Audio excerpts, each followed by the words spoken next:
Okay, सो अस्सलाम वालेकुम to everyone. Previous classes में हम डिस्कस कर चुके थे। ओके, प्रीवियस क्लासेस में हम रेप्लिकेशन ऑफ डीएनए डिस्कस कर चुके थे। अभी जस्ट एक क्विक से रिकैप। वालेकुम अस्सलाम हानिया। एक क्विक से recap and then we will start the another topic. ठीक है, तो क्विक से रिकैप में हम रेप्लिकेशन ऑफ डीएनए की बात करें तो रेप्लिकेशन में हमारे पास तीन what is the actually replication क्या होती है डीएनए की। तो वो प्रोसेस जिसमें डीएनए अपने आप को होल सेल्फ सिंथेसाइज करता है, this is called DNA replication. Okay, और ये हमारे पास सेल साइकिल के एस फेज में होता है। ठीक है, एस फेज में होता है और इसमें हमारे पास एक ओल्ड डीएनए होता है विच इज कॉल्ड पेरेंट डीएनए, और उससे हमारे पास क्या बनते हैं भाई, न्यू डॉटर डीएनए बनते हैं। देन इसके बाद ये प्रोसेस होता कैसे है, तो इसके बारे में हमने डिस्कस करने डिटेल में। तीन मेन स्टेप्स होते हैं इस प्रोसेस के, इनिशिएशन, एलोंगेशन और एक्सटेंशन, पॉलीमराइजेशन एंड टर्मिनेशन। ठीक है, सबसे पहले स्टेप में हमने बात की थी इनिशिएशन की। इनिशिएशन में हमारे पास क्या था भाई, ओरिजिन ऑफ रेप्लिकेशन और ओआरआई। ठीक है, यूकैरियोटिक सेल के अंदर मल्टीपल ओआरआई होंगे, प्रोकैरियोटिक सेल के अंदर जस्ट एक ओआरआई होगा। डीएनए हेलिकेज जाके ओआरआई पे काम करेगा एंड इसको ओपन करेगा और हमारे पास यहाँ से रेप्लिकेशन का प्रोसेस स्टार्ट होगा। जैसे ही रेप्लिकेशन का प्रोसेस स्टार्ट होगा वहाँ पे एक बबल लाइक अपीयरेंस होगी which is called replication bubble, and single stranded binding proteins भी यहाँ पे काम करती हैं to stabilize the DNA molecule. Recorded lecture देख लिया था? चले ओके, ठीक है भैया, मैं अभी कोई रिकैप नहीं कर रहा, आगे चलते हैं। तो रेप्लिकेशन तो सब लोगों को क्लियर है ना? रेप्लिकेशन को मैंने पूरा ईच एंड एवरीथिंग डिटेल में बता दिया था। क्लियर है ना सब लोगों को ये चीज? ओके चलें, दैट्स गुड। चलें अभी हम स्टार्ट करते हैं फिर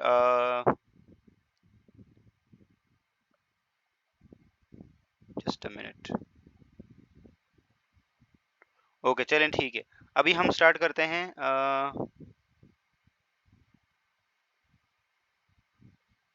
यस, कहाँ गया भाई, Watson and Crick model of DNA. Okay, Watson and Crick model of DNA, this is a very very very important model जो कि डीएनए की प्रॉपर्टीज को बहुत अच्छे से एक्सप्लेन करता है। तो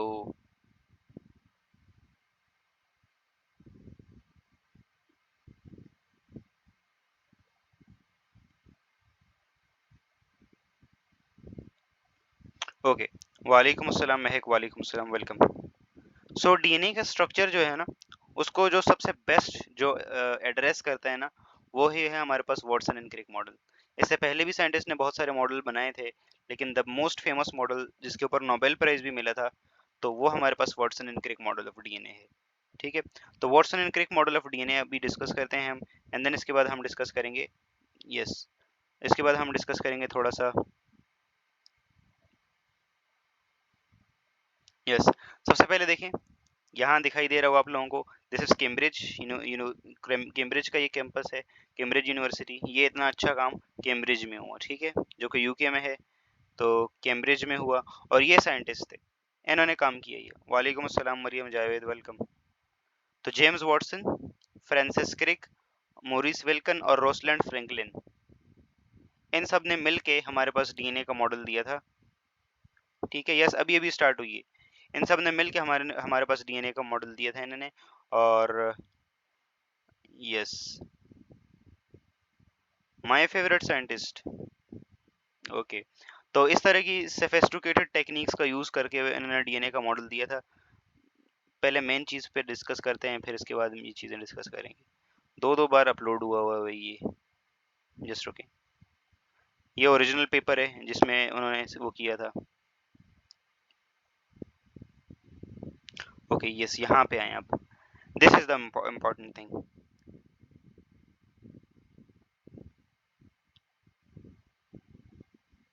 ओके, सो सबसे पहले भाई डीएनए किस चीज से बना है भाई, डीएनए किस चीज से बनता है? पेज नंबर मुझे बुक का रिमेम्बर नहीं है, I don't know, just a minute यार, एक सेकंड रुक जाए।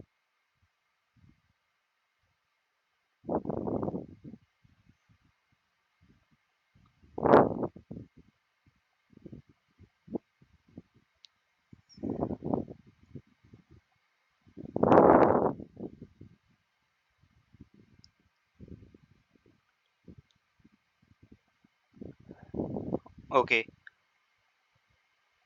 Okay, so first thing first भाई, सबसे पहले हमें डीएनए का स्ट्रक्चर पढ़ना है। डीएनए का स्ट्रक्चर पढ़ना है तो सबसे पहले हमें क्या देखना पड़ेगा? सबसे पहले हमें देखना पड़ेगा कि डीएनए किस चीज़ से बना हुआ है, राइट? तो डीएनए हमारे पास न्यूक्लियोटाइड से बनता है। कितने न्यूक्लियोटाइड से भाई? 300, ठीक है? 3 बिलियंस न्यूक्लियोटाइड्स होते हैं, 3 बिलियन बेस पेयर्स होती हैं, ठीक है? उनसे हमारे पास डीएनए बनता है। और उसमें भी आपको पता है न्यूक्लियोटाइड में 3 चीज़ें होती हैं। हमारे पास nitrogenous base, deoxyribose sugar and pentose phosphoric acid, ये 3 चीज़ें होती हैं।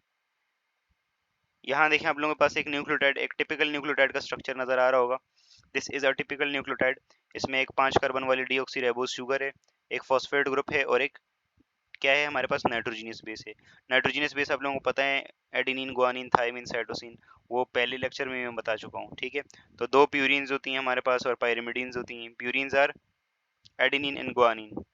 एडेनिन और गुआनिन जो है वो प्यूरिन्स में आती हैं। इनमें डबल रिंग स्ट्रक्चर होता है, ठीक है?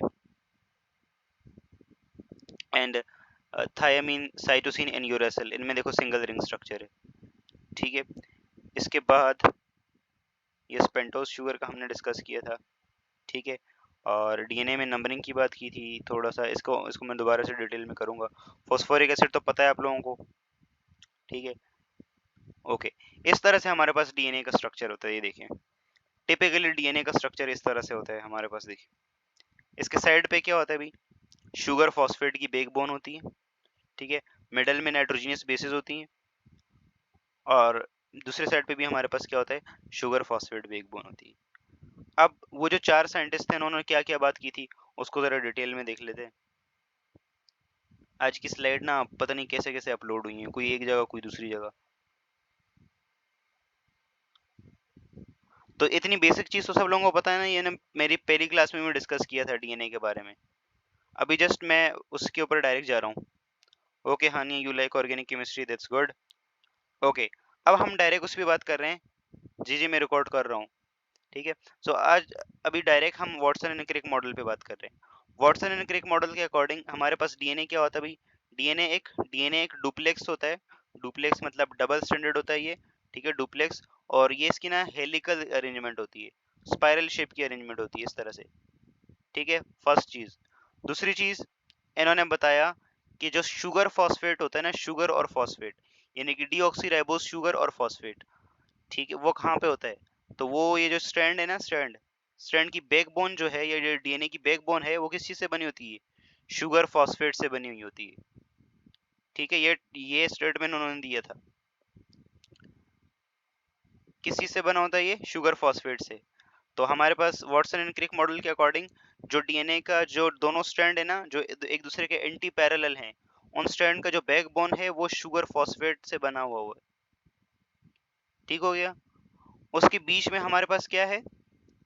यहाँ दोनों के अंदर हमारे पास शुगर फॉस्फेट है और उसके बीच में ये जो आप लोगों को लाइंस नजर आ रही हैं, यहाँ पे क्या होती हैं? यहाँ पे नाइट्रोजनियस बेसेस होती हैं, ठीक है? एनबी होती है नाइट्रोजनियस बेसेस, ठीक है? और नाइट्रोजनियस बेसिस में हमेशा ए हमेशा किससे बाइंड करेगा? ए हमेशा टी से बाइंड करेगा और जी हमेशा सी से बाइंड करेगा। ए हमेशा टी से कितने हाइड्रोजन से बॉन्ड? वालेकुम अस्सलाम उजाला, बहुत जल्दी आ गई आप, वेलकम। जीन्स कहाँ होते हैं? बात करते हैं हम जीन्स के गुलाम, जीन्स की बात करते हैं। तो ए हमेशा टी से बाइंड करेगा डबल हाइड्रोजन बॉन्ड के साथ, जी हमेशा सी के साथ बाइंड करेगा विद ट्रिपल हाइड्रोजन बॉन्ड, ठीक है? ओके, इसके अलावा हमारे पास क्या है भाई? जो एक डीएनए का ये जो पूरा टर्न होता है ना, ये पूरा जो टर्न है, ये देखिए पूरा एक जो टर्न है, इसमें 10 न्यूक्लियोटाइड होते हैं। कितने न्यूक्लियोटाइड होते हैं? 10 न्यूक्लियोटाइड होते हैं। नोटिफिकेशन नहीं मिला, शाबाश।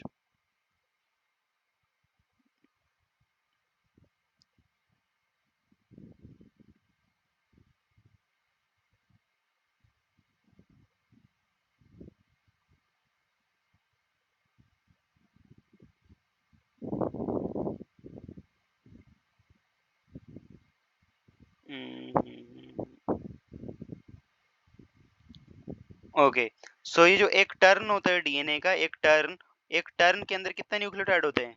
10 न्यूक्लियोटाइड होते हैं। तो this is a complete turn off DNA. इस एक टर्न में 10 न्यूक्लियोटाइड होते हैं, ओके? और एक जो टर्न है ना, ये कितना गैप घेरता है? इस एक टर्न में ये यहाँ से लेके यहाँ तक है, this is a complete one turn, ठीक है।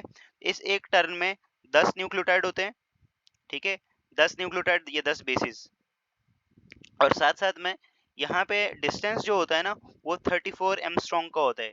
34 एमस्ट्रॉन्ग, 34 एमस्ट्रॉन्ग, एमस्ट्रॉन्ग एक यूनिट है, ठीक है, डिस्टेंस का यूनिट है एमस्ट्रॉन्ग। बहुत छोटे छोटे जो डिस्टेंसेस होते हैं या लेंथ्स होती हैं उनको हम एमस्ट्रॉन्ग में मेजर करते हैं, ठीक है। तो ये एक कंप्लीट टन जो है डीएनए का, इसके अंदर कितने न्यूक्लियोटाइड्स होते हैं?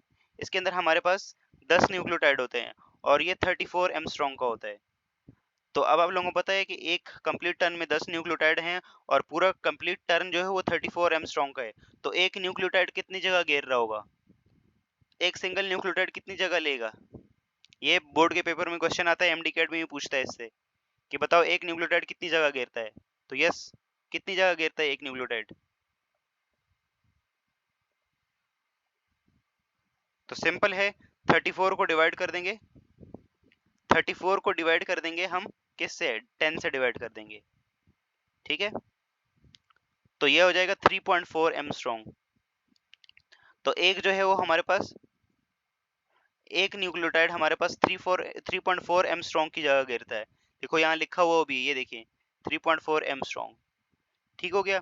अच्छा एक चीज और है, कई बार ये पूछता है ना कि ये 10 एमस्ट्रॉन्ग में कितने बेस पेयर्स हैं? 10 बेस पेयर्स। तो एक स्ट्रैंड में कितना बेसिस होता है? एक स्ट्रैंड में तो एक बेस होती है ना, और एक दूसरे स्ट्रैंड में होगी। तो टोटल न्यूक्लियोटाइड्स अगर पूछे एक टन के अंदर, तो टोटल न्यूक्लियोटाइड दोनों साइडों के मिला के 20 होंगे। और अगर सिंपल एक साइड का बोझे या सिंपल एक का वो बोले तो 10 न्यूक्लियोटाइड होंगे या 10 बेसिस होंगी, ठीक हो गया। और ये स्पेस कितना लेते हैं भाई? 3.4 एमस्ट्रॉन्ग एक सिंगल बेस लेती है, 3.4 एमस्ट्रॉन्ग एक सिंगल बेस लेती है। तो 10 बेसेस जो है वो 34 एमस्ट्रॉन्ग ले लेते हैं कंप्लीट में, ठीक हो गया। यहाँ तक क्लियर है। इसके बाद एक और चीज है कि ये पूरा जो डीएनए के जो दोनों स्ट्रैंड है ना जो एक दूसरे के एंटी पैरेलल जा रहे हैं, देखो एक ग्रीन है और एक ब्लू है, तो ये दोनों एक दूसरे के एंटी पैरेलल जाते हैं। एक 3 प्राइम टू 5 प्राइम जा रहा है और एक 5 प्राइम टू 3 प्राइम जा रहा है, तो दोनों एक दूसरे के एंटी पैरेलल होते हैं। ये कैसे एंटी पैरेलल होते हैं आगे बॉन्डिंग में देखेंगे। तो इन दोनों, ये दोनों स्ट्रैंड भी 20 एमस्ट्रॉन्ग अपार्ट होते हैं, ठीक है। तो 20 एमस्ट्रॉन्ग अपार्ट होते हैं ये, ठीक हो गया। ओके, तो यहाँ तक मेन मेन चीजें आप लोगों को क्लियर हैं। मैं बाकी की डिटेल्स में नहीं जा रहा, बाकी की डिटेल्स मैं ये अज्यूम कर रहा हूँ कि आपको पता होगी, ठीक है। वो 3 पाइम फ्राइम बता रहा हूँ मैं, 20 वाला समझ नहीं आया, बता रहा हूँ। ग्रुप का भी बता रहा हूँ, ग्रुप का भी बता रहा हूँ, जस्ट अ मिनट, ग्रुप का भी बता रहा हूँ। देखो पहले तो हमें वो ना न्यूक्लियोटाइड्स न्यूक्लियोसाइड्स वो किस चीज़ों से बनता है वो आप लोगों को पता होना चाहिए। प्यूरिन्स पायरिमिडिन्स क्या है पता होना चाहिए, वो मैं क्लास में डिस्कस भी कर चुका हूँ। जिसको नहीं पता रिकॉर्डेड लेक्चर में जाके देख ले, ठीक है। उसके बाद हमने कंप्लीट डिस्कस किया कि जो डीएनए का हमारे पास ये जो ये जो बैकबोन है ना डीएनए का, it is made up of sugar phosphate, ठीक है। इसमें शुगर फॉस्फेट होती है और बीच में नाइट्रोजीनियस बेसेस होती हैं, ठीक हो गया। उसके बाद ये जो कंप्लीट टर्न है ना, एक कंप्लीट टर्न डीएनए का, ये जो पहाड़ जैसा स्ट्रक्चर है ऐसा अज्यूम करें, इस एक टर्न के अंदर कितने न्यूक्लियोटाइड्स होते हैं? 10 न्यूक्लियोटाइड्स, 10 बेस पेयर्स होते हैं। ये जगह कितनी घेरता है? ये जगह 34 एमस्ट्रॉन्ग की घेरता है। 10 न्यूक्लियोटाइड हैं, अब सिंगल न्यूक्लियोटाइड कितनी जगह घेरेगा? तो 3.4 एमस्ट्रॉन्ग, ठीक हो गया। इसके साथ साथ ए हमेशा किससे बाइंड करेगा? ए हमेशा टी से बाइंड करेगा और जी हमेशा सी से बाइंड करेगा, ठीक है। ए टी के साथ डबल हाइड्रोजन बॉन्ड और जी सी के साथ ट्रिपल हाइड्रोजन बॉन्ड, ठीक है। लाइबा अभी जस्ट एक एक सेकंड रुक जाओ, अभी मैंने इसकी स्लाइड ऐड की है वो भी बता रहा हूँ आपको, ठीक हो गया। इसके बाद दोनों जो स्ट्रैंड है ना जो एंटी पैरेलल जा रहे हैं एक दूसरे के, तो ये तकरीबन एक दूसरे से इनके बीच का जो डिस्टेंस है वो है 20 एमस्ट्रॉन्ग का। तो 20 एमस्ट्रॉन्ग ये अपार्ट होते हैं, एक दूसरे से दूर दूर होते हैं, ऐसा नहीं कि करीब करीब होते हैं, ठीक हो गया। 20 एमस्ट्रॉन्ग अपार्ट होते हैं ये, यहाँ तक क्लियर है। एक और चीज है यहाँ पे, आप लोगों को दिखाई दे रहा होगा, यहाँ पे एक डीप डिप्रेशन है, डीप डिप्रेशन, और यहाँ पे एक छोटा डिप्रेशन है। तो डीएनए में alternate deep deep depression and light depression, deep depression light depression, ऐसा अल्टरनेटिवली चलता आ रहा है। ये देखें डीप ये थोड़ा सा लाइट, ये थोड़ा सा डीप, ये लाइट। तो ऐसा अल्टरनेटिवली डीप और थोड़ा सा light, deep light, deep light, इस तरह के डीप्स वो होते हैं हमारे पास। इन्हें हम ग्रूव्स का नाम देते हैं, ग्रूव्स।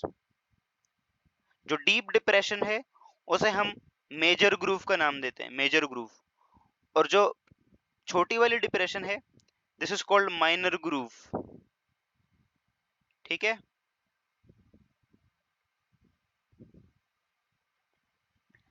गुलाम दस्तगीर, हमने जोलॉजी की बहुत सारी चीजें डिस्कस कर ली, इसलिए मैंने ये चैप्टर स्टार्ट किया, ये बॉटनी का है। तो मेजर ग्रूव जो बड़ा है और माइनर ग्रूव जो छोटा है, सिंपल। और ये मेजर ग्रूव, माइनर ग्रूव बहुत इंपॉर्टेंट रोल प्ले करते हैं। जैसे फॉर एग्जांपल एक एंटी कैंसर ड्रग है, इसका नाम है डेक्टिनोमाइसिन ए। ठीक है, डेक्टिनोमाइसिन ए। तो वो डेक्टिनोमाइसिन ए ये ग्रूव्स पे, डीएनए के जो ग्रूव्स है ना, यहाँ पे आके बाइंड करती है। ठीक है। तो ये ग्रूव्स बहुत इंपॉर्टेंट रोल प्ले करते हैं जीन एक्सप्रेशन में, कैंसर वगैरह की ट्रीटमेंट में। तो ये माइनर और मेजर ग्रूव का बहुत इंपॉर्टेंट रोल है। जो डेक्टिनोमाइसिन ए होती है वो यहाँ पे ना ग्रूव्स में आके एंटेंगल्ड हो जाती है, यहाँ पे माइनर मेजर ग्रूव्स में आके एंटेंगल्ड हो जाती है। उसके बाद क्या होगा, ये देखो ग्रूव्स में आके एंटेंगल्ड हो गई, तो अब यहाँ पे क्या होगा, रेप्लिकेशन नहीं होगी। ठीक है। क्यों नहीं होगी? क्योंकि आपको पता है रेप्लिकेशन के लिए ये जरूरी है कि डीएनए ओपन होना चाहिए। ठीक है। तो हमारे पास मेजर ग्रूव में जैसे ही हमारे पास आके डेक्टिनोमाइसिन ए लगेगा, डेक्टिनोमाइसिन ए, तो डेक्टिनोमाइसिन ए क्या करेगा, अब जो हेलिकेज आएगा, एंजाइम रेप्लिकेशन में डिटेल में पढ़ा चुका हूँ, तो हेलिकेज आके यहाँ पे स्टॉप कर देगा। तो जब स्टॉप कर देगा तो डीएनए की रेप्लिकेशन नहीं होगी। डीएनए की रेप्लिकेशन नहीं होगी तो सेल का न्यूक्लियस डिवाइड नहीं करेगा, सेल का न्यूक्लियस डिवाइड नहीं करेगा तो सेल साइकिल नहीं होगा। सेल साइकिल नहीं होगा तो कैंसरस जो सेल होते हैं ना, वो तो बहुत ज्यादा रैपिडली ग्रो करते हैं। तो इस तरह से डेक्टिनोमाइसिन ए ऐसे काम करता है। ठीक है। इसके अलावा मेजर ग्रूव और माइनर ग्रूव का इंपॉर्टेंट रोल है जीन एक्सप्रेशन में भी। बात करेंगे आगे जीन एक्सप्रेशन में इनका क्या रोल है। तो यहाँ तक सब लोगों को ये चीज क्लियर है? ये चीज क्लियर है सब लोगों को? ओके। अब जरा देखें, अब जरा देखें हमारे पास, यस, कि यहाँ पे किसी ने पूछा कि डबल बॉन्ड और ट्रिपल बॉन्ड ऐसा क्यों, तो अभी जस्ट जस्ट अभी देखिए। पहले 3.5 वाला कॉन्सेप्ट लर्न करने, देन उसके बाद दूसरी चीज बात कर लेते हैं। 3 और 5 वाला देख ले। हमारे पास जो डीएनए के न्यूक्लियोटाइड्स होते हैं ना, उन्हें हम कैसे नंबरिंग करते हैं? तो सबसे पहले हमारे पास देखो, this is nitrogenous base and this is deoxyribose sugar और राइबोस शुगर। ठीक हो गया। जो नाइट्रोजनियस बेस होती है ना, उसको हम नॉर्मल उसमें नंबरिंग करते हैं। देखो 1 2 3 आप लोगों को दिखाई दे रहा होगा, 1 2 3 4 5 6। ठीक है। तो नाइट्रोजनियस बेसिस में हम कोई प्राइम प्राइम नहीं लगाते, 1 2 3 4 5 इस तरह रैंडम नंबर देते। इसी चीज को डिफरेंशिएट करने के लिए अब शुगर की जो नंबरिंग होती है ना, वो हम प्राइम से करते हैं, 1 प्राइम 2 प्राइम 3 प्राइम 4 प्राइम। तो इधर से 1 प्राइम होगा, फिर 2 प्राइम 3 प्राइम, यहाँ 4 प्राइम और 5 प्राइम। ठीक हो गया। तो शुगर को हम हमेशा प्राइम में नंबर देते हैं। अब ये आगे आए जरा, डीएनए की रेप्लिकेशन कैसे होती है, या डीएनए में 3 प्राइम 5 प्राइम का क्या मतलब है। यहाँ जैसे देखें, पहले तो वो वाले सवाल का जवाब कि ए हमेशा टी के साथ क्यों बाइंड करता है और जी हमेशा सी के साथ क्यों बाइंड करता है। तो दिस इज रूल। ठीक है। और ए टी के बीच में डबल क्यों होता है और जी सी के बीच में ट्रिपल क्यों होता है। तो जस्ट अ मिनट। अब ये हमारे पास किस टाइप के बॉन्ड्स हैं, हाइड्रोजन बॉन्ड्स हैं। तो यहाँ देखें, ऊपर वाले के ऊपर जरा कॉन्सेंट्रेट करें, ये ऊपर वाले पार्ट के ऊपर, ये ए और टी है, ऐसा ही है ना। This is adenine and this is thymine, इनके बीच में डबल हाइड्रोजन बॉन्ड है। ठीक है। अब यहाँ पे हमारे पास देखें ना, जो डोनर है, मतलब हाइड्रोजन बॉन्ड के लिए जो डोनर है, यहाँ पे एक ऑक्सीजन है, ठीक है, और यहाँ पे नीचे एक नाइट्रोजन है, तो दो ही डोनर है। सिमिलरली यहाँ से जो हाइड्रोजन को देने वाले हैं ना, एक्सेप्टर, वो भी हमारे पास देखो दो ही हैं। तो दो हाइड्रोजन ही ऐसे हैं जो कि हाइड्रोजन बॉन्डिंग में पार्टिसिपेट कर सकते हैं बस, इसलिए ए और टी के बीच में डबल हाइड्रोजन बॉन्ड बनता है। ठीक हो गया। और जी और सी में देखें तो तीन हाइड्रोजन बॉन्ड ऐसे होते हैं तीन हाइड्रोजन ऐसे होते हैं जो कि हाइड्रोजन बॉन्डिंग कर सकते हैं। ठीक है, तो एक हमारे पास ये देखें ये वाला हाइड्रोजन, एक ये वाला हाइड्रोजन, एक तो ना छोटी छोटी चीजें हाईलाइट भी नहीं हो रही, और एक ये नीचे वाला हाइड्रोजन। तो ये सारे तीन हाइड्रोजन यहाँ पे कर सकते हैं, और यहाँ पे तीन एटम ऐसे हैं जो कि अपना लोन पेयर देके हाइड्रोजन बॉन्डिंग में पार्टिसिपेट कर सकते हैं, एक, नंबर 2, और ये नीचे तीसरा नाइट्रोजन। ठीक है, यहाँ पे तीसरा। तो इसलिए जी और सी के बीच में ट्रिपल हाइड्रोजन बॉन्ड होता है। Got it?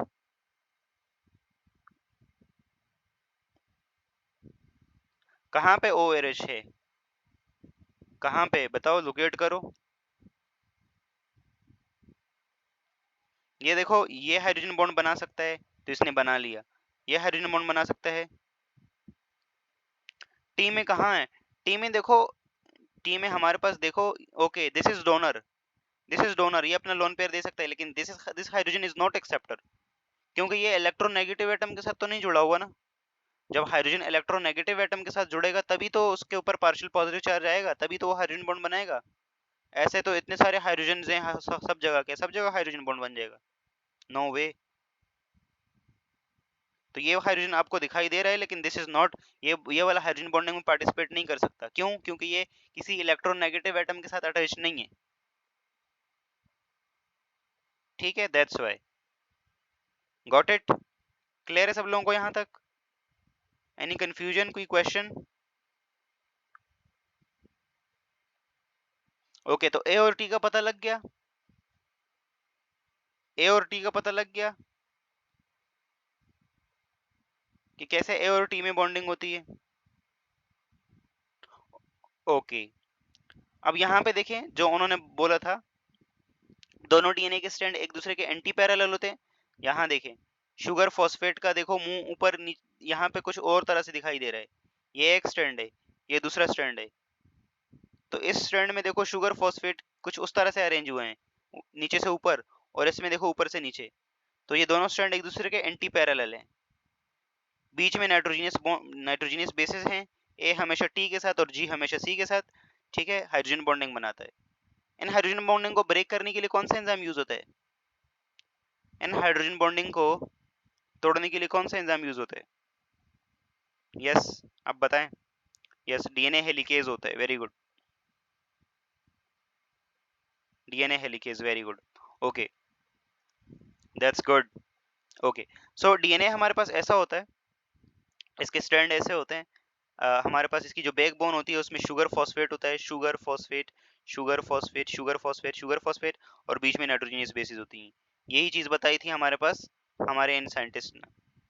बाकी इन्होंने बाकी चीजें बताई थी, जो डिस्टेंसेस थे आप लोगों को बता दिए मैंने, कि एक टर्न में 10 न्यूक्लियोटाइड आते हैं, 34 एमस्ट्रॉन्ग की जगह घेरते हैं वो, एक सिंगल न्यूक्लियोटाइड 10 एमस्ट्रॉन्ग 3.4 एमस्ट्रॉन्ग की जगह घेरता है। और ये जो दोनों स्ट्रैंड के बीच में डिस्टेंस होता है ना, वो कितना होता है, कितना होता है बताएं, कितना होता है?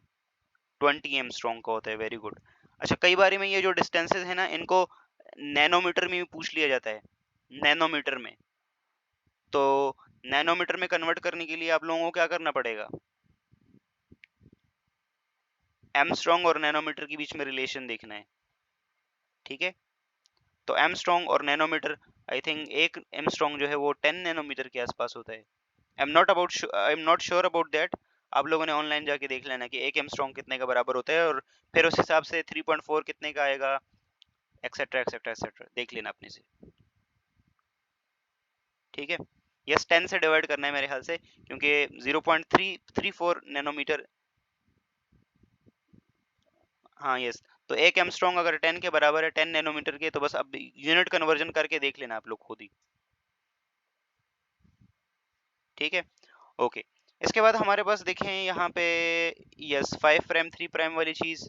हाँ, ये 5 प्राइम 3 प्राइम वाली चीज जरा देखें। डीएनए का जो एक स्ट्रैंड होता है ना, देखो यहाँ लिखा हुआ है 5 प्राइम टू 3 प्राइम, ये नीचे की तरफ जा रहा है, और ये स्ट्रैंड देखो नीचे से ऊपर की तरफ जा रहा है, दोनों की डायरेक्शन ऑपोजिट है। ये 3 प्राइम टू 5 प्राइम है, सॉरी ये 5 प्राइम टू 3 प्राइम है, ये भी, और ये हमारे पास 5 प्राइम टू 3 प्राइम, लेकिन एरो देखें ऑपोजिट है, तो दोनों स्ट्रैंड एक दूसरे के ऑपोजिट होते हैं एग्जैक्टली। अब हमारे पास जो बेस होती है ना, ये बेस की देखिए, बेस की जरा नंबरिंग देखें, यहाँ पे देखें concept of 5 prime and 3 prime. तो यहाँ देखें हमारे पास ऊपर वाला एंड 3 प्राइम है और नीचे वाला एंड 5 प्राइम है। तो ये जो शुगर होती है ना, शुगर को मैं आप लोगों को अलग से बता देता हूँ कि कैसे नंबरिंग होती है। जो 5 कार्बन वाली शुगर होती है वो ऐसे होती है, ऐसे। इस कार्बन को हम नंबर 1 देते हैं, ये पूरी ऐसे होती है, CH2OH, ठीक है। यहाँ से इसका हो जाएगा OH, डीऑक्सी राइबोस शुगर है तो इस 2 के ऊपर हाइड्रोजन नहीं हो, OH नहीं होगा, और यहाँ से OH, ठीक है। इसको हम नंबर 1 देंगे, इसको हम नंबर 2 देंगे, इसको हम नंबर 3 कार्बन देंगे, दिस इज नंबर 4, एंड ऊपर वाला ये वाला नंबर 5। और सबके ऊपर क्या लगा है, prime prime prime prime prime और प्राइम, ठीक है। अब 2 प्राइम को जरा गौर से देखें, एक 3 5 प्राइम ये वाला OH, और एक 5 प्राइम ये वाला। अब हमारे पास जरा देखें, नहीं लेफ्ट साइड से काउंट नहीं होगा बेटा, यहाँ राइट से होगा, इस वाले कार्बन से होगा। ये वाला कार्बन नंबर 1 होगा, इधर फिर number 2, number 3, number 4 and number 5। Left side से नहीं होगा काउंट, वो नाइट्रोजनियस बेसिस में होगा वो, ठीक है। नाइट्रोजनियस बेसिस की नंबरिंग अलग है। अब यहाँ पे हमारे पास देखें, इसमें हमने जरा इस वाले स्ट्रैंड को देखें, 3 प्राइम एंड। तो ये देखो शुगर हमारे पास है ना, इस शुगर का देखो 3 प्राइम एंड फारिग है, नीचे से फ्री है, तो इसलिए इस वाले एंड को हम बोलेंगे 3 प्राइम एंड, ठीक है। और ऊपर आते हैं, देखो शुगर, दूसरा शुगर, शुगर शुगर। अब इस शुगर का देखो 5 प्राइम एंड ऊपर से फ्री है, ठीक है। नीचे से 3 प्राइम एंड फ्री है और ऊपर से 5 प्राइम फ्री है, तो इसलिए इसकी जो डायरेक्शन हो जाएगी वो ऐसे होगी, ठीक है, नीचे से ऊपर, ठीक हो गया। और दूसरी डायरेक्शन में आए ऑपोजिट, अब देखो यहाँ से उल्टा हो गया ना, ये अगर सीधा ऐसा था तो ये देखो यहाँ से उल्टा हो गया, उल्टा पड़ गया ये, क्योंकि दोनों स्टैंड एक दूसरे के एंटी पैरेलल होते हैं। और इसमें आप देखो तो ये जो OH है, ये OH असल में 3 प्राइम वाला है, तो ऊपर वाली जगह फिर 3 प्राइम हो जाएगी, और नीचे से आते जाएं तो शुगर शुगर शुगर, लास्ट वाली शुगर को देखें तो लास्ट वाली शुगर को देखो यहाँ इसका 5 प्राइम एंड फ्री है, ठीक है। तो इसलिए एक स्टैंड को हम 3 to 5 लिखते हैं और दूसरे को 5 to 3 लिखते हैं, ठीक हो गया। प्राइम वाली चीज समझ आई आप लोगों को, प्राइम वाली चीज क्लियर है। बस प्राइम क्या है, ये 5 प्राइम 3 प्राइम, ये हमारे पास जो शुगर का जो एंड फ्री है ना, बस उसे कहते हैं हम। अब डीएनए का मॉलिक्यूल इतना बड़ा तो नहीं है तो इतना कयामत चलता रहेगा, ये फॉस्फेट फॉस्फेट एक जगह पे तो आके खत्म होगा ना।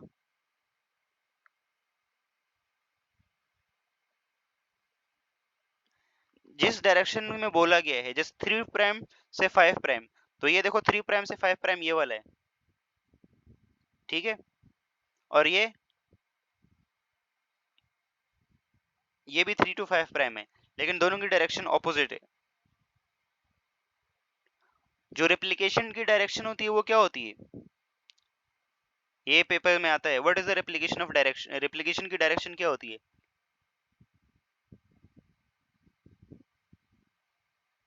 दोनों नहीं होती, 3 to 5, very good, 3 prime to 5 prime होती, सॉरी मैंने गलत बोल दिया, 5 प्राइम टू 3 प्राइम होती है, 5 प्राइम टू 3 प्राइम, रेप्लिकेशन की डायरेक्शन 5 प्राइम टू 3 प्राइम होती है, ओके। ये नोट करें, दिस इज कांस्टेंट। और एक चीज, जो डीएनए पॉलीमरेज होता है ना, वो इस OH के ऊपर लाके न्यूक्लियोटाइड डालता है, तो 3 प्राइम हाइड्रोक्सिल के ऊपर डीएनए पॉलीमरेज लाके न्यूक्लियोटाइड ऐड करता है, इस चीज को भी नोट करें, ये भी एमडीकेट में आता है। नहीं नहीं अरमीन, इट इज फिक्स, डीएनए की रेप्लिकेशन हमेशा 3 प्राइम टू 5 प्राइम होगी, सॉरी क्या हो गया मुझे आज, 5 प्राइम टू 3 प्राइम होगी, इट इज फिक्स्ड, ठीक है।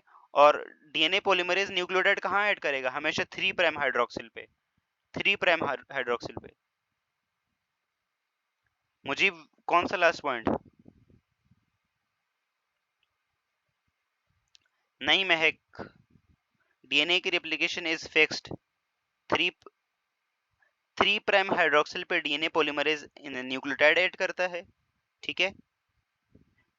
यहाँ पे न्यूक्लियोटाइड ऐड करेगा डीएनए पॉलीमरेज, 5 प्राइम पे कभी नहीं ऐड करेगा।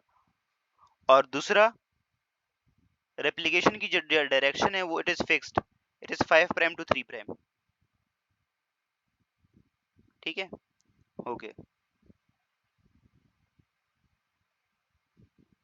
क्लियर है यहाँ तक सब लोगों को? आगे बढ़े, 5 प्राइम 3 प्राइम वाली चीज क्लियर है? ये देखें, डीएनए डीएनए को हम इस तरह से रिप्रेजेंट करते हैं। Thank you Hania, thank you.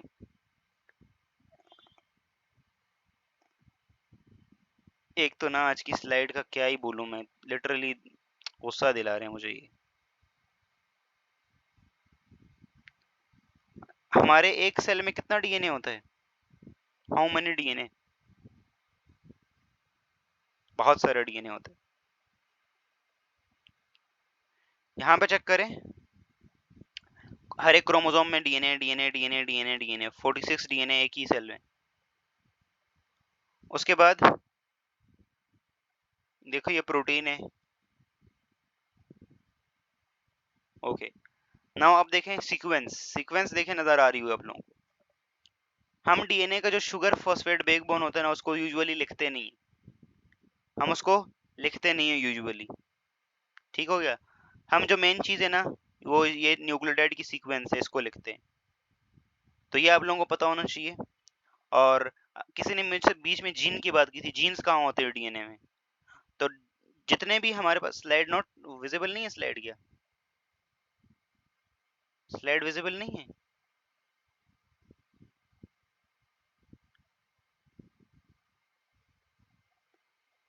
Okay, refresh कर लो लाइव।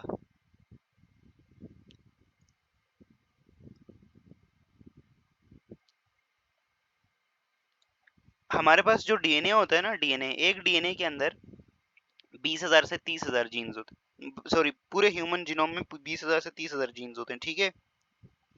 और एक जो क्रोमोसोम होता है, एक क्रोमोसोम, उसके ऊपर कुछ स्पेसिफिक जीन्स होते हैं। अब ये जीन्स कैसे काम करते हैं?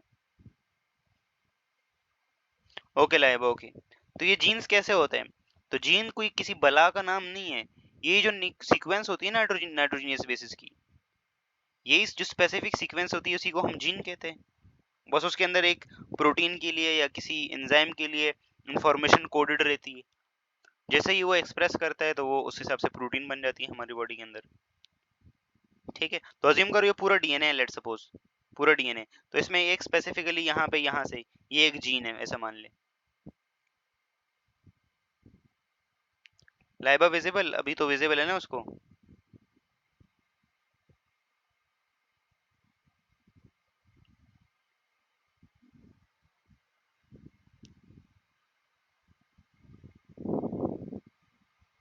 ओके, मैंने रिफ्रेश कर दी है भाई, अब विजिबल है,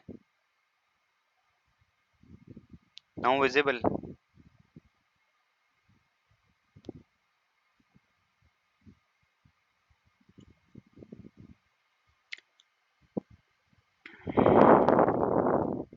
ओके, अब यहाँ पे देखिए हमारे पास जो न्यूक्लियोटाइड होता है, सॉरी जो डीएनए की सीक्वेंस होती है, अज्यूम करो ये पूरा डीएनए है, और ये 5 प्राइम 3 प्राइम वाली चीज अब याद रहनी चाहिए।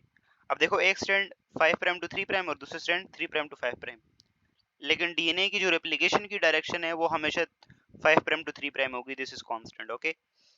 यहाँ पे देखें, अज्यूम करिए पूरा का पूरा डीएनए है, और इसमें ये स्पेसिफिकली जो हाईलाइट किया है ये एक जीन है, जब ये एक्सप्रेस करेगा तो कोई प्रोटीन बनेगी। तो बस ये स्पेसिफिक सीक्वेंस ही होती है जिसे हम जीन कहते हैं, ठीक है। क्लियर है सब लोगों को? तो एक चीज और है, आप लोगों ने शायद इस चीज का नाम सुना होगा, शरग्राफ रूल का नाम पड़ा है, शरग्राफ रूल, शरग्राफ रूल।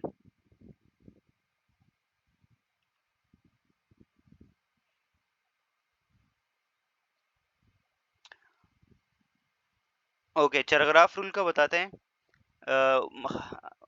हमीद है कौन है, एच वाले बॉयज में से? आप अपना क्वेश्चन एंड पे करना, एच पे डिस्कस करेंगे। चरग्राफ रूल ये कहता है कि जो जो ए टी हम बोलते हैं ना, ए हमेशा टी के साथ बाइंड करता है और जी हमेशा सी के साथ बाइंड करता है, ये उन्होंने दिया था। ठीक है, उन्होंने ये बोला कि ए हमेशा टी के साथ बाइंड करेगा और जी हमेशा सी के साथ बाइंड करेगा। और जो एटी कंटेंट है, डीएनए का एटी कंटेंट वो हमेशा सेम रहेगा, और जो जीसी कंटेंट है वो भी हमेशा फिक्स रहेगा, कांस्टेंट रहेगा। शगराफ रूल ये कहता है ए हमेशा बाइंड करेगा टी के साथ, जी हमेशा बाइंड करेगा सी के साथ। अगर 100 ए है मेरे पास डीएनए के अंदर तो 100 टी होंगे। इसी तरह से अगर 50 जी है मेरे पास तो 50 ही सी भी होंगे। ये अंडरस्टूड बात है ना?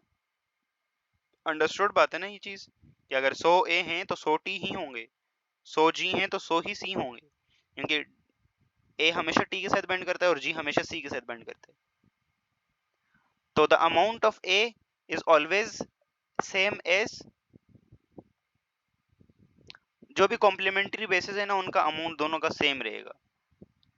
ठीक हो गया? तो ये है चौग्राफ रूल। चौग्राफ रूल ये कहता है कि हमारे पास हमेशा ए और टी बराबर रहेंगे, जी और सी बराबर रहेंगे। जीन एक्सप्रेशन की क्लास इंशाल्लाह कल लेंगे, कल लेंगे, हाँ इंशाल्लाह कल। ठीक है, कल लेंगे इसके बाद जीन एक्सप्रेशन की क्लास। जी जी आसरा पूछ लें, पूछ लें। यस मुजीब, आपका क्या सवाल है? Yes, what is your question?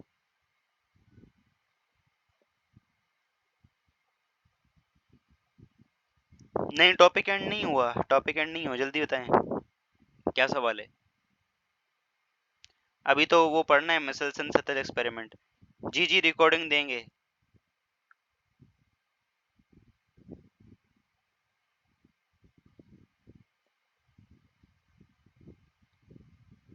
Ji recording दे देंगे। ओके, और ये हमारे पास इन्होंने कैसे डिस्कवर किया था ये सारी चीजें? एक्सरेज क्रिस्टलोग्राफी का यूज करके। ठीक है, एक्सरेज क्रिस्टलोग्राफी। और जरा एक सेकंड दोबारा पे आए वाटसन एंड क्रिक मॉडल पे। Yes yes yes, just a minute.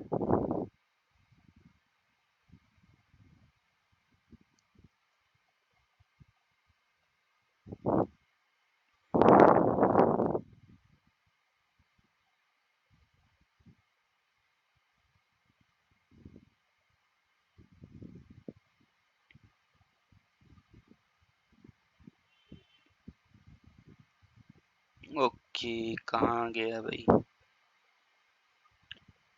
यहाँ तक क्लियर है ना सब लोगों को? ये देखें, ये हैं वो साइंटिस्ट ने ये डीएनए का मॉडल डिस्कवर किया, और इन्हें इस चीज के ऊपर नोबेल प्राइज भी मिला। ठीक हो गया? ये इनका ओरिजिनल पेपर था, ये देखें, ये ओरिजिनल पेपर था एक्सरे क्रिस्टलोग्राफी से जिन्होंने डीएनए का स्ट्रक्चर दिया था। ओरिजिनल पेपर देखें, genetical implication of the structure of deoxyribonucleic acid by G D. Watson and F H S. Crick. ठीक है, medical council unit for the study of molecular structure of biological system, Cavendish laboratory, Cambridge. तो Cambridge में ये काम हुआ था। ठीक है, कैम्ब्रिज यूनिवर्सिटी में। ये देखें साइंस भी इन लोगों की, आज से पूरा एक सदी पहले ऑलमोस्ट हुआ ये काम, मतलब 1953 में। ये इनका ओरिजिनल पेपर है, और इस टाइप की ये सोफिस्टिकेटेड इंस्ट्रूमेंट्स होते हैं उन पे काम करते हैं। ठीक है, बहुत हाईली सेंसिटिव इंस्ट्रूमेंट्स होते हैं, उन पे काम करते हैं, तब जाके ये चीज़ें सारी होती हैं। ये देखें, एक्सरे क्रिस्टलोग्राफी के स्ट्रक्चर है, उससे अब लोग इन लोगों ने डिस्कवर किया था। ये चार साइंटिस्ट थे, James Watson, Francis Crick, Maurice Wilkins और रोसलैंड फ्रैंकलिन।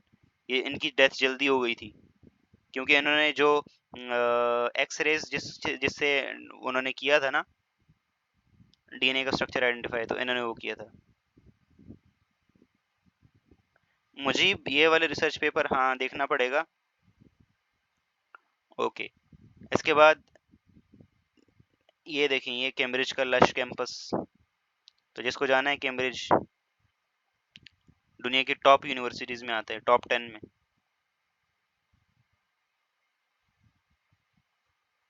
ठीक है, ओके, तो यहाँ तक हम ये चीज़ डिस्कस कर चुके। अब एक चीज़ और मैंने आप लोगों को लास्ट टाइम होमवर्क दिया था, अब उजाला मुस्तफा हाँ करो, माइक पे आओ और मैंने जो होमवर्क दिया था उसका बताओ। माइक पे आइए और अपने हालात का इजहार कीजिए। शाबाश, जल्दी से, टाइम नहीं, हाँ, नखरे नहीं ज्यादा। उजाला, जल्दी से माइक पे आओ। उजाला क्लास में है या गायब हो गई? वो जैसे देखो, जैसे उजाला का नाम लिया उजाला गायब। नहीं, उजाला है। यस उजाला,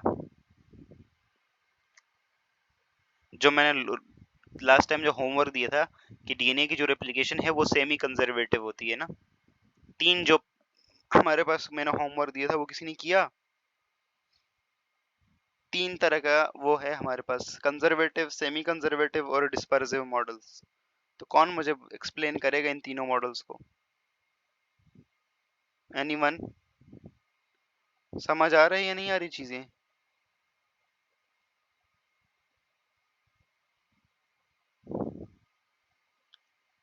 यस, कौन एक्सप्लेन करेगा भाई? शाबाश, आहिस्ता आहिस्ता अब गायब हो रहे हैं बच्चे। चैट पे तो जवाब दे दें भाई।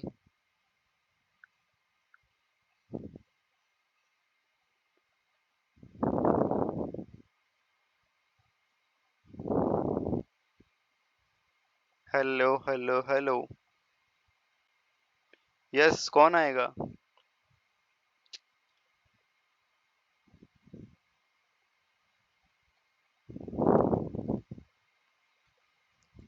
कौन आएगा भाई एक्सप्लेन करने?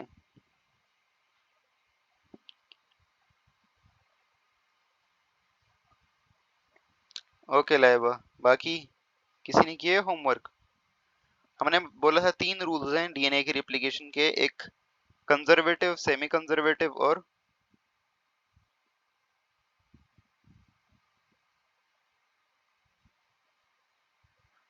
मेजरबीन। माइक पे आके बताना है, माइक पे, माइक पे,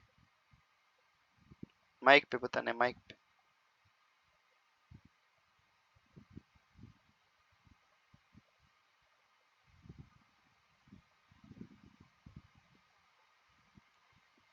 ओके चलें भाई, उससे पहले मिसेल्सन सतल एक्सपेरिमेंट पढ़ते हैं। इसी ने बताया था हमें कि डीएनए की रिप्लिकेशन सेमी कंजर्वेटिव होती है।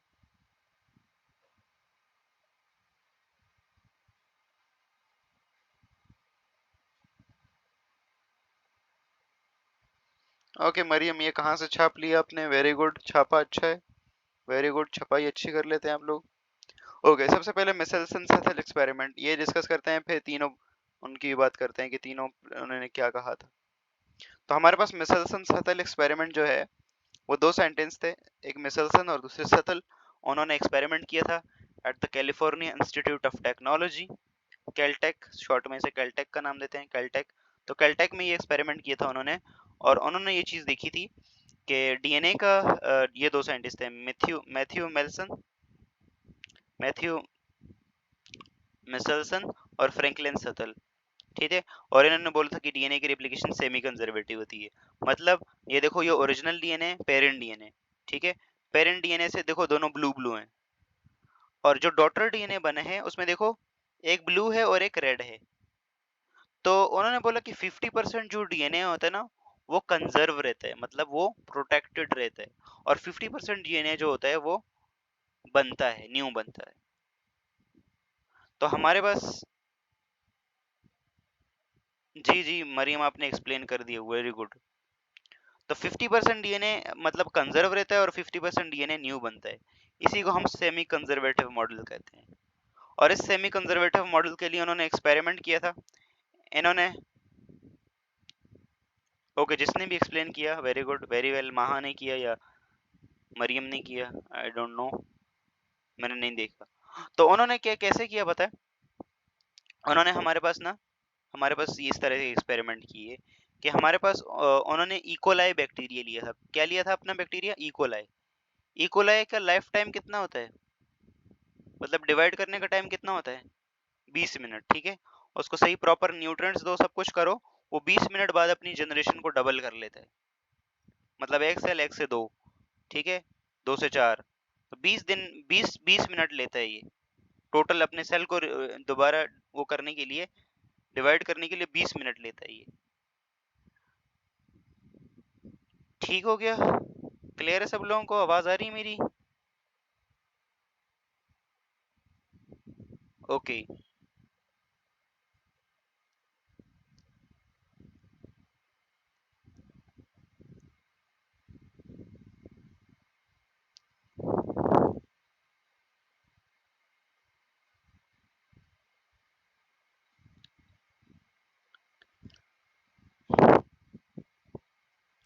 यहाँ पे देखें, यहाँ पे तीनों मॉडल्स का बताया हुआ है, conservative, dispersive and semi conservative. छुट्टी नहीं, अभी 2 मिनट रुक जाओ। सेमी कंजर्वेटिव में देखो तो ये देखो, ये ब्लू डीएनए नजर आ रहा है आप लोगों को। तो कंजर्वेटिव में ये कहता है कि समहाउ इसकी अलग से कॉपी बन जाती है। कैसे बन जाती है कोई पता नहीं। तो ये देखो, ये पूरा कंजर्व है, एक डीएनए पूरा डीएनए कंजर्व है, लेकिन जो रेड वाला है ना, वो किसी तरह से न्यू तरह से बन गया। कैसे बना, डोंट नो। ठीक है, तो इस तरह से देखो, पेरेंट डीएनए पूरा कंजर्व रहा और न्यू डीएनए बन गया। ठीक है, तो ये हमारे पास क्या हो गया, कंजर्वेटिव मॉडल। कंजर्वेटिव मॉडल ये कहता है कि एक डीएनए से दूसरे डीएनए की कॉपी बनती है इन सच अ वे दैट कि जो पेरेंट डीएनए होता है ना, वो कंजर्व रहता है, उससे कोई फर्क नहीं पड़ता। ठीक हो गया? दूसरा है डिस्पर्सिव मॉडल। डिस्पर्सिव मॉडल ये कहता है कि डिस्पर्सिव मॉडल में हमारे पास जो डीएनए के जो दोनों स्ट्रैंड है ना, ये छोटे छोटे पीसेस में कन्वर्ट हो जाते हैं और फिर न्यू डीएनए बनता है।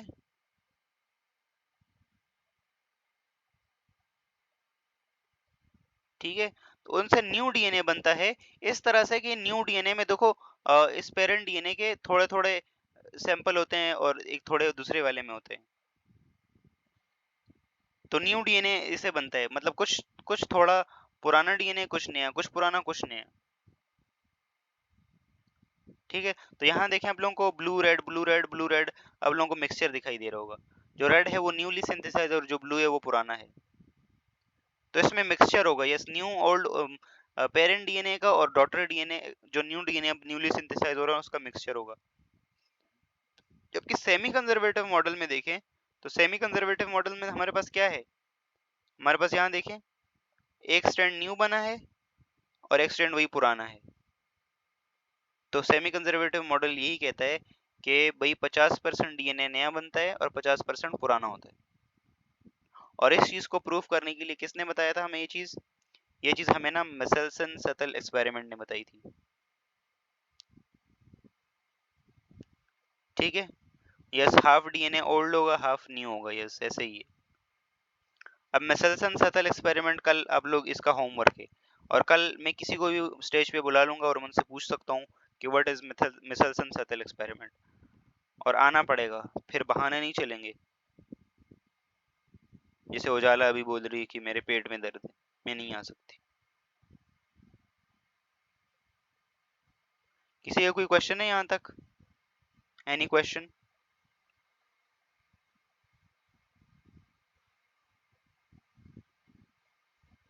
भूख लग रही है, ओके। अच्छा, एक चीज और है कि हमारा ह्यूमन जो डीएनए होता है ना, जैसे फॉर एग्जांपल मेरा डीएनए आप लोगों से 99% मैच करेगा, 99%। बस ये जो डिफरेंस आता है ना, वो 1% में आता है। और 1% के डिफरेंस में देखो कितनी बड़ी बड़ी चीजें होती हैं। आप टोटली अलग चीज, मैं टोटली अलग चीज। हमारा डीएनए चिंपैंजी से 98%, 95% मैच करता है, 95% मैच करता है। वालेकुम अस्सलाम तहीरा बतूल, वेलकम, खुशामदीद। नजर आ रहा है, या लाइट वाइट का कुछ बंदोबस्त करें हम? तहीरा एक बतूल।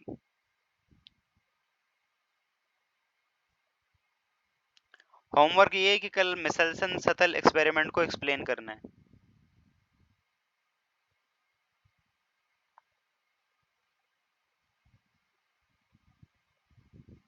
ओके, मैं रिकॉर्डिंग अपलोड कर रहा हूँ, ठीक है। चलें, होप सो यहाँ तक सबको समझ आ गया होगा। अब मिलते हैं नेक्स्ट क्लास में। Till then keep learning and keep exploring. अल्लाह हाफिज़, टाटा, बाय बाय।